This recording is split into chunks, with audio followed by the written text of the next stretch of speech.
حدیث کے الفاظ ہیں من صام رمضان، جس نے رمضان کا روزہ رکھ لیا، یہ لفظ بھی بتا رہا ہے کہ پورا روزہ رکھا، ثم پھر رمضان کے روزے مکمل کرنے کے بعد اس نے پھر اس کے پیچھے 6 روزے لگائے، تو گویا کہ اس نے زندگی بھر کا روزہ رکھا، سال بھر کا روزہ رکھا، اور ہر سال اگر ایسا کرے گا تو زندگی بھر روزہ رکھنا ہوگا۔ کیوں؟ اس کی توضیح بتائی گئی حدیث میں، کیونکہ رمضان 10 مہینے کے برابر ہے، نیکی 1 سے 10 گنا بڑھائی جاتی ہے،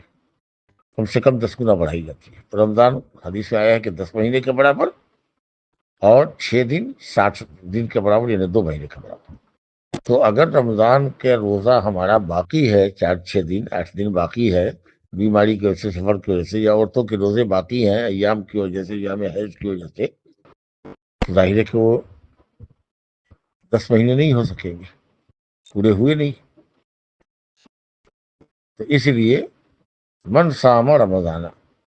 جس نے رمضان کا روزہ رکھ لیا، اگر کسی شخص کے ذمے مان لیجیے کہ 5-10 روزے باقی ہیں، کیا وہ یہ کہے گا کہ میں نے رمضان کے روزے رکھ لیے؟ کہے گا رمضان میں میرے 5 روزے چھوٹ گئے بھائی، رمضان میں 10 روز میں بیمار رہا، میرے 10 روزے چھوٹ گئے، پھر رمضان کے روزے رکھے۔ اگر کسی سے آپ پوچھیے کہ رمضان کے روزے رکھ لیے، کہے گا کہ نہیں 5 روزے میرے چھوٹ گئے، 10 روزے چھوٹ گئے۔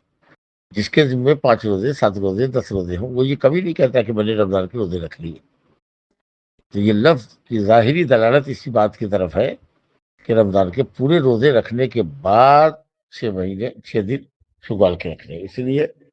اہل علم نے، خاص کر حنابلہ نے،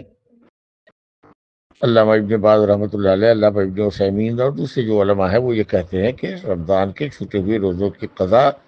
واجب روزوں کی قضا نفل روزوں پر مقدم ہے، اس لیے پہلے رمضان کے چھوٹے ہوئے روزے رکھے جائیں، اس کے بعد شوال کے اندر 6 روزے رکھے جائیں گے، تو یہ فضیلت حاصل ہوگی،